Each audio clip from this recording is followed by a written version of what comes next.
Sur la pelouse du Grand Stade des Martyrs qui accueillera la cérémonie d'ouverture le 28 juillet prochain, des répétitions sont en cours tandis que des travaux résonnent encore dans des gymnases.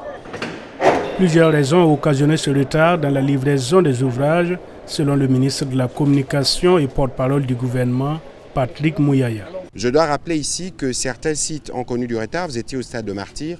On a refait par exemple tous les tartans qui a été à la demande de la Fédération Wallonne, je pense, et de la Fédération Française des Cyclismes, parce qu'il était question d'adapter les conditions des participations à cette compétition aux conditions modernes de ce qui se fait ailleurs. Et nous avons fait un effort pour correspondre aux standards internationaux.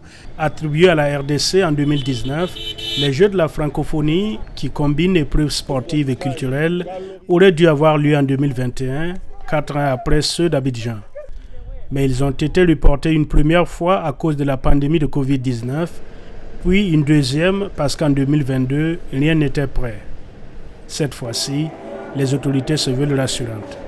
L'essentiel est fait, nous attendons les Jeux et pour le reste, nous serons plutôt contents pour nos différents jeunes qui pourront participer à des compétitions sportives ou se préparer pour des grandes compétitions dans les conditions modernes.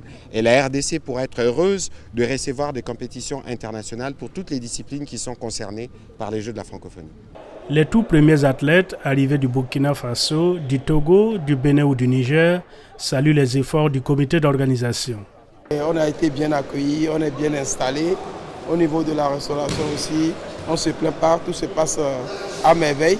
Donc c'est ça qui nous donne maintenant cet engouement, ou bien disons cette vision de rapporter des médailles, s'il plaît à Dieu. L'organisation de l'événement va coûter des dizaines de millions de dollars. À cela s'ajoute la réhabilitation et la construction complète d'installations sportives dans un pays où les infrastructures sportives et culturelles sont jugées insuffisantes.